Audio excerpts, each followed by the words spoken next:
तो चलिए दोस्तों शुरू करते हैं आज के सेशन। सबसे पहले देखो हम लोग डिस्कस करेंगे मूल अधिकार, हम लोग पढ़ रहे थे और सबसे पहले डिस्कस करेंगे अनुच्छेद 19 को। तो देखो और अनुच्छेद 19 की बात करें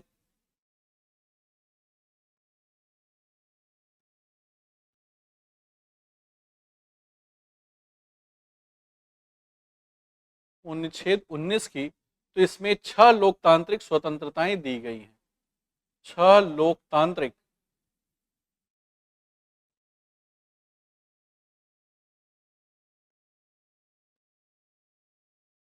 स्वतंत्रताओं का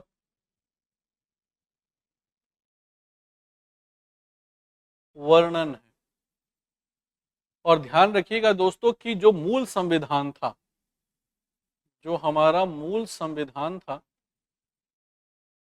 इसमें 7 लोकतांत्रिक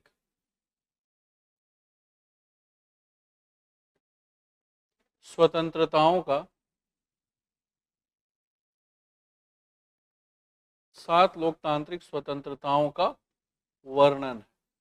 तो इसमें 7 लोकतांत्रिक स्वतंत्रता है थी। और मूल अधिकार बात करें दोस्तों मूल संविधान की, तो देखो मूल संविधान वो संविधान है जो 26 नवंबर 1949 को लागू किया गया था। तो आप देखोगे दोस्तों कि वह संविधान जो 26 नवंबर 1949 को स्वीकृत किया गया, उसी को कहते हैं मूल संविधान। तो मूल संविधान में 7 लोकतांत्रिक स्वतंत्रताएं थी और वर्तमान संविधान में दोस्तों 6 लोकतांत्रिक स्वतंत्रता है। अब देखो एग्जामिनर आपसे दो तरीके के क्वेश्चन पूछता है।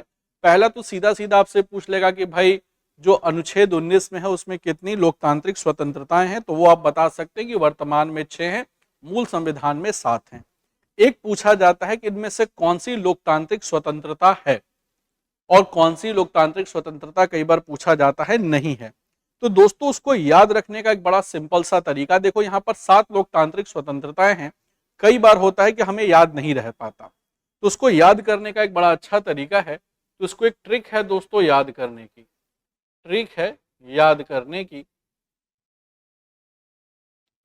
की 7 लोकतांत्रिक स्वतंत्रताएं। फिर बता देंगे कि भाई एक हट गया तो बच गया 6। तो ट्रिक याद करने की है 7 लोकतांत्रिक स्वतंत्रताएं। और ध्यान रखिएगा दोस्तों वो ट्रिक है, इंग्लिश में है सम्राट, SAAMRAT। तो इतनी इंग्लिश से तो सबकी दोस्ती अच्छी होगी ही, तो इसको ट्रिक याद रखने का है दोस्तों सम्राट, SAAMRAT। बस ये आपको याद रखना है। देखो यहाँ पर जो भी अल्फाबेट है वो एक डेमोक्रेटिक फ्रीडम को दिखाता है।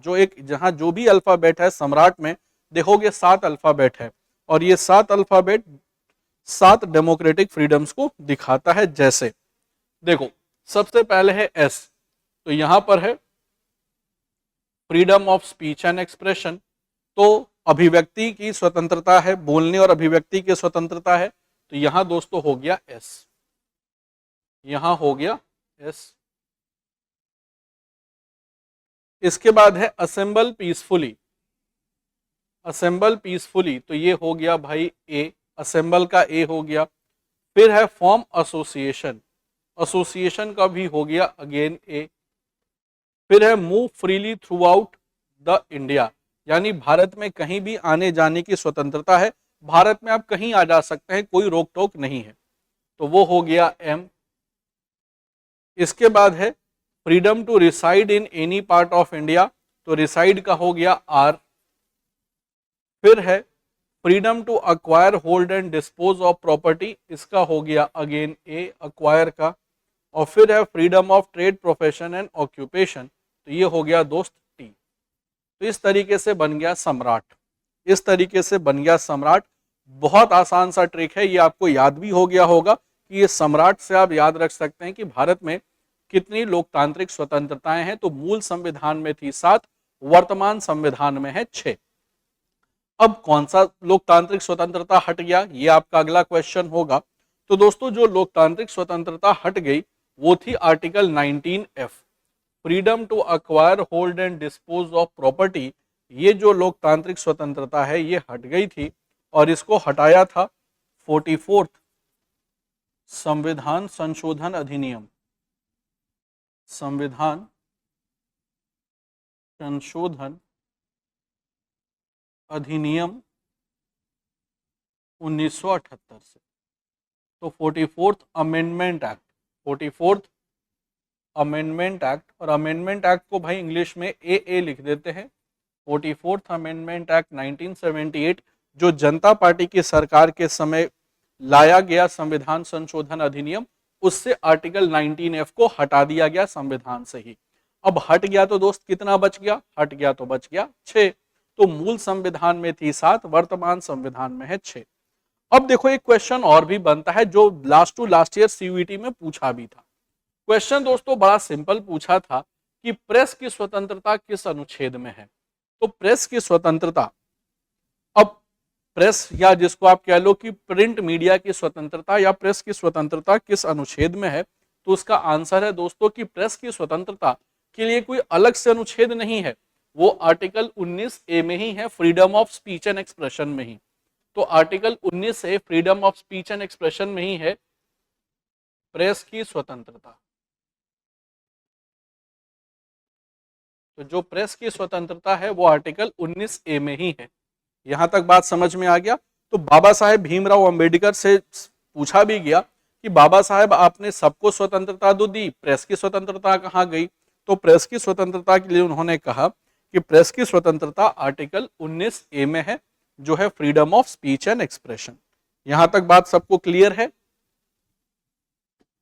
और ध्यान रखिएगा दोस्तों कि ऐसा नहीं कि ये एब्सोल्यूट है, सारे लोकतांत्रिक स्वतंत्रताओं पर आपको रीजनेबल रिस्ट्रिक्शन लगा हुआ है। तो सारे लोकतांत्रिक स्वतंत्रताओं पे रीजनेबल रिस्ट्रिक्शन है, यानी यथोचित रीजनेबल रिस्ट्रिक्शन लगा हुआ है। ये सबको समझ आ गया।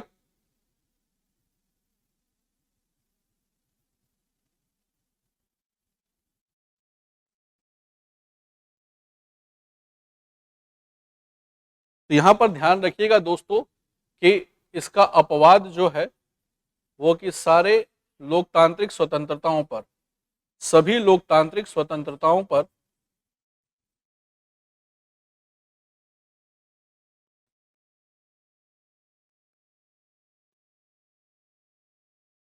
सभी लोकतांत्रिक स्वतंत्रताओं पर यथोचित प्रतिबंध लगा हुआ है।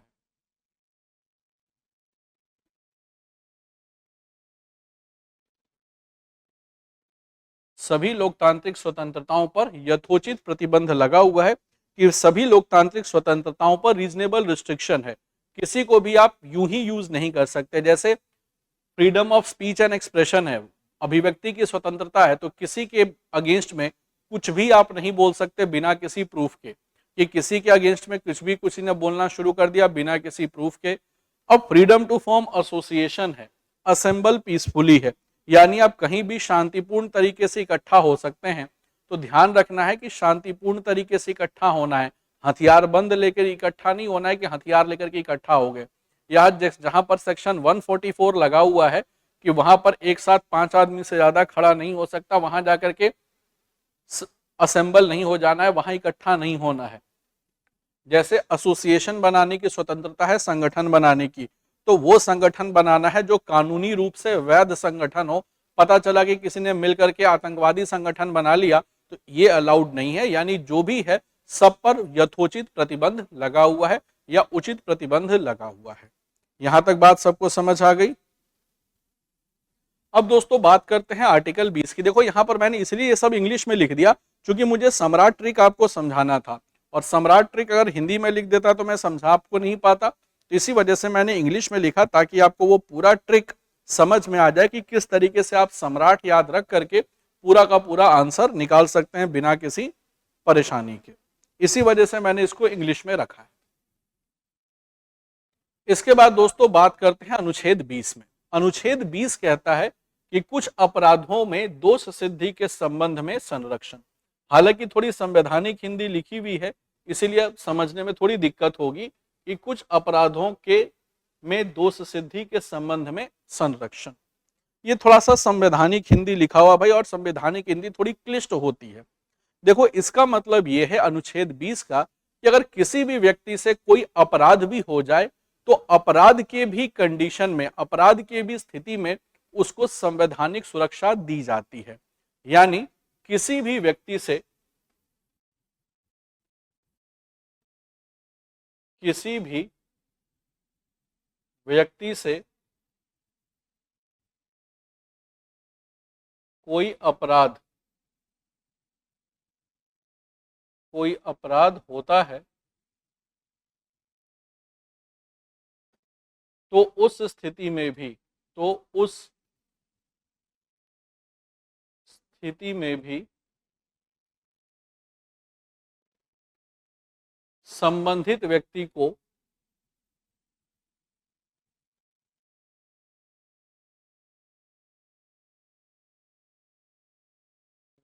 को संवैधानिक सुरक्षा,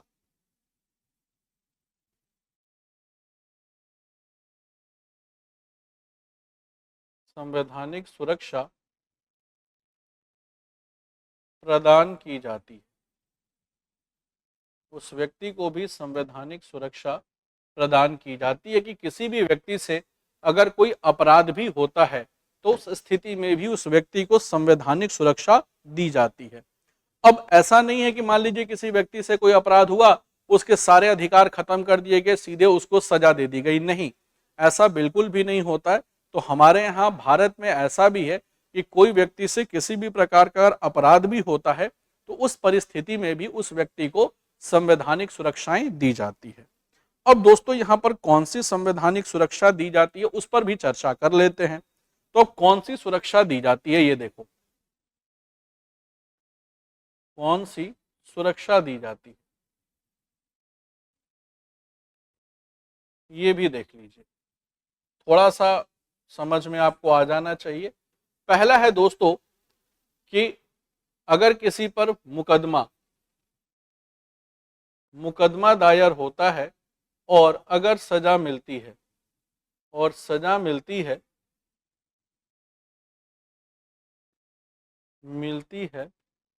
तो उस कानून के हिसाब से मिलेगी जो अपराध के दौरान था, उस कानून के हिसाब से मिलेगी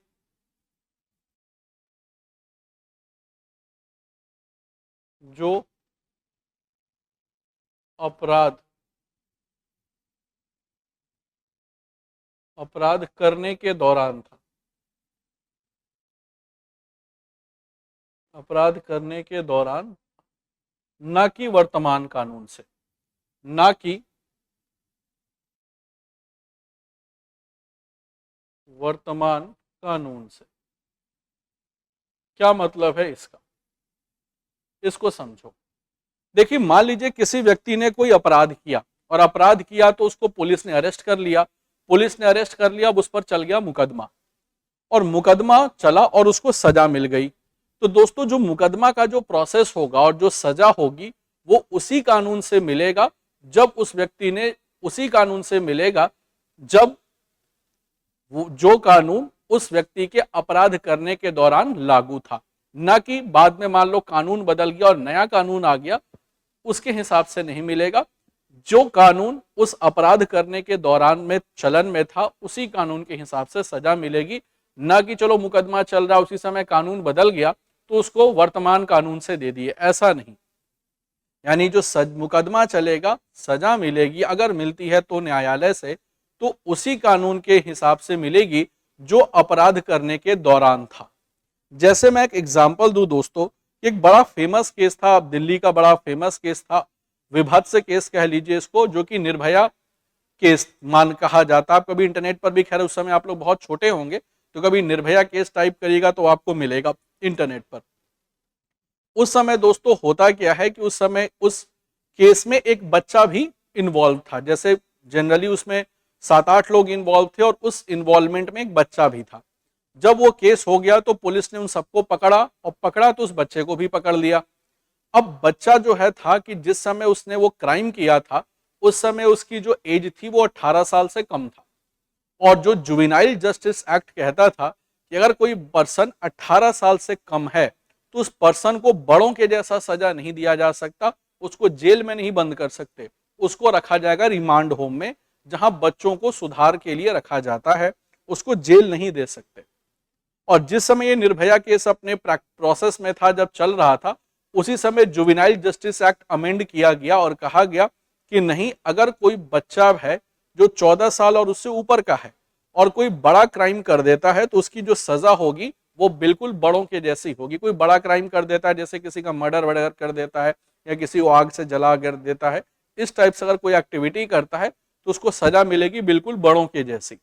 लेकिन बाद में ये कानून आया, जिस समय उस पर्सन ने क्राइम किया था उस समय था जुवेनाइल जस्टिस एक्ट, सिंपल था कि 18 साल से कम उम्र का कोई पर्सन है और वो कोई भी क्राइम करता है तो उसको जेल में नहीं बंद किया जाएगा, उसको रिमांड होम में रखा जाएगा। और जैसे रिमांड होम की जो टर्म है, टेन्योर है, वो कंप्लीट हो जाएगा, फिर उसको छोड़ दिया जाएगा। तो इसी वजह से वो बच्चा बच गया। हालांकि ये बड़ा अलग तरीके का केस था, विभत्स केस था, तो उसकी पहचान छिपा ली दिल्ली पुलिस ने कि उसकी पहचान नहीं किसी को बताई जब उसको रिमांड होम से फ्री किया गया, नहीं तो हो सकता है कोई उसको पकड़ के मार वगैरह देता, तो इस वजह से उसका जो पहचान है वो छिपा लिया गया। यहां तक क्लियर है सबको? तो ये है पहला सुरक्षा। दूसरा सुरक्षा दोस्तों होता है जिसको कहते हैं कि एक गलती के लिए 2 बार सजा नहीं देना। एक अपराध के लिए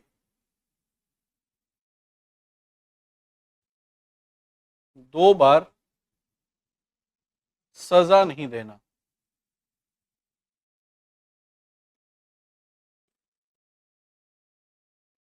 एक अपराध के लिए 2 बार सजा नहीं देना, जिसको कहते हैं not to punish twice for the same crime.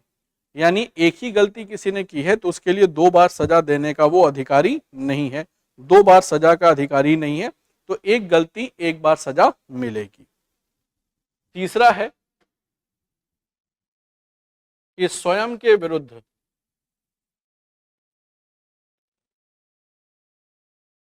साक्ष्य नहीं देना।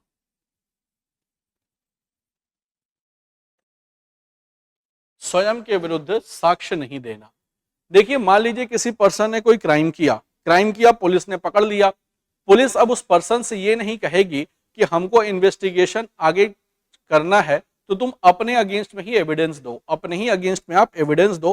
तो ये पुलिस आपसे नहीं, मतलब उस व्यक्ति से नहीं कह सकती, आपसे नहीं, उस व्यक्ति से नहीं कह सकती। सबूत जुटाना, साक्ष्य जुटाना पुलिस का काम है और वो पुलिस करेगी। ऐसा नहीं कि उसने व्यक्ति को पकड़ दिया, कहा कि ठीक है एक काम करो, तुम्हारे अगेंस्ट में ही मुझे मुकदमा दायर करना है तो अपने अगेंस्ट में ही आप मुझे सबूत दो, तो वो काम नहीं करेगी।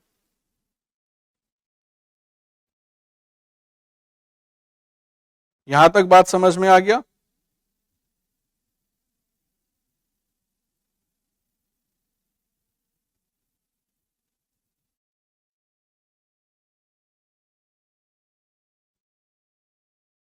यहां तक भाई सबको समझ में आ गया कि यहां पर पुलिस जब पकड़ती है तो उसको ये नहीं कहेगी कि आप अपने ही अगेंस्ट में हमें सबूत जुटा करके दो ताकि हम आगे की कार्यवाही कर सकें। तो सबूत जुटाना पुलिस का काम है और वो पुलिस करेगी। यहां तक सबको बात क्लियर है? ये तो हो गया अनुच्छेद 20। इसके बाद दोस्तों है अनुच्छेद 21। अनुच्छेद 21 कहता है दोस्तों जीवन एवं व्यक्तिगत स्वतंत्रता का अधिकार। और व्यक्तिगत स्वतंत्रता के अधिकार में ही दोस्तों ध्यान रखिएगा कि निजता का अधिकार आता है।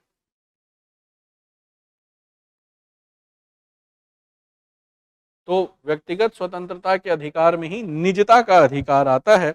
और निजता का अधिकार, एक बार क्वेश्चन भी सीयूईटी के यूजी एग्जाम में आया है, गैट में 2 साल पहले, कि भाई निजता का अधिकार किस अनुच्छेद में है? तो निजता का अधिकार है अनुच्छेद 21। अब देखो जीवन का अधिकार क्या होता है, तो ध्यान रखना दोस्तों कि जीवन के अधिकार में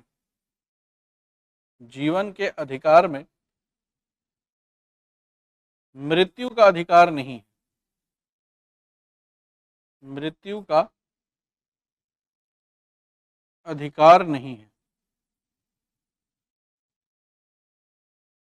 यानी जीने के अधिकार में मरने का अधिकार नहीं है, इसलिए भारत में आत्महत्या आत्महत्या जो है वो बैन है।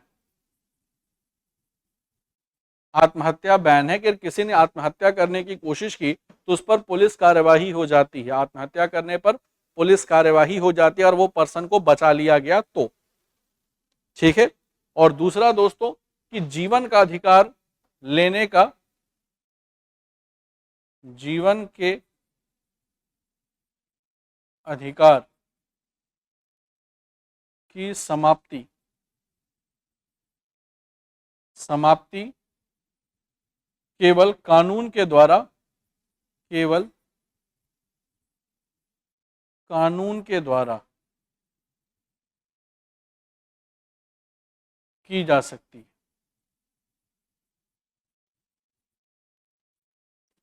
यानी किसी के जीवन के अधिकार को छीनना है तो वो सिर्फ और सिर्फ कानून कर सकता है, हम और आप नहीं कर सकते। और किसी के जीने का अधिकार को टर्मिनेट करना है, जीने के अधिकार को समाप्त करना है, तो वो काम सिर्फ कानून कर सकता है, हम और आप नहीं कर सकते। जैसे मान लीजिए दो आदमी के बीच में लड़ाई हो गया, दूसरे आदमी ने क्या करा क्या कि पहले वाले आदमी को मारा तो वो बेचारा मर गया। अब पुलिस उस पकड़ ली, दूसरे आदमी को बोली कि तुमने क्यों मारा है इसको, तो कहा कि मैंने उसके जीवन का अधिकार उससे छीन लिया। तो जीने का अधिकार छीनने का सिर्फ अधिकार सिर्फ कानून को है, बाकी हम और आप व्यक्ति को नहीं। नहीं तो पता चलेगा कि फिर मर्डर का केस अलग हो गया और जेल अलग जाना पड़ रहा है। तो जीने का अधिकार जो छीनने का हक होता है वो सिर्फ कानून को है। और जीने का अधिकार कानून कैसे छीनता है? फांसी दे करके। तो फांसी दिया जाता है भाई कानून के तौर, कानून से के द्वारा। तो जब उस व्यक्ति की सारी जो कानूनिक रेमेडी है, जो लीगल रेमेडी है, खत्म हो जाती है, तभी तो फांसी दिया जाता है। तो फांसी देने का अधिकार भाई कानून को है।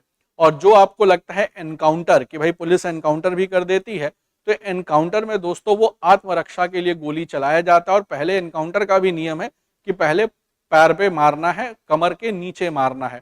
ये नहीं कि सीधे उस व्यक्ति के सर में गोली मार दिए या छाती पे गोली मार दिए जिससे वो व्यक्ति अपराधी मर जाए। तो पहले पैर के नीचे गोली मारी जाती है और आत्मरक्षार्थ चलाया जाता है। ये नहीं कि जानबूझ करके एनकाउंटर कर दिया गया, तो आत्मरक्षार्थ के लिए चलाया जाता है, तो वो एनकाउंटर का सिचुएशन आता है। कुछ लोग को आपको लगेगा कि सर एनकाउंटर भी तो है, एनकाउंटर में भी तो पुलिस मार ही देती है, लेकिन वो आत्मरक्षार्थ किया जाता है, न कि दूसरे के जान लेने के पर्पज से। बात समझ में आ गया? और ध्यान रखिएगा दोस्तों कि जैसा मैंने आपको बताया था मूल अधिकारों के निलंबन में आर्टिकल 359 में, अनुच्छेद 359 में, कि राष्ट्रपति अपने विदेश विशेष आदेश के जरिए सारे मूल अधिकार समाप्त कर सकता है या सारे मूल अधिकार निलंबित कर सकता है सिवाय 20 और 21 के। तो मैंने कहा था कि 20 और 21 जो है वो आपातकाल के दौरान भी निलंबित नहीं होते। तो यहां पर ध्यान रखिएगा दोस्तों कि अनुच्छेद 20 और 21 को आपातकाल के दौरान भी निलंबित नहीं किया जा सकता, 20 और 21 को। और इसका प्रावधान कब किया गया? प्रावधान किया गया 44th अमेंडमेंट एक्ट 1978 से। तो 44th अमेंडमेंट एक्ट 1978 से कहा गया कि जो अनुच्छेद 20 और 21 हैं, 20 और 21 हैं, ये आपातकाल में भी निलंबित नहीं किए जाते।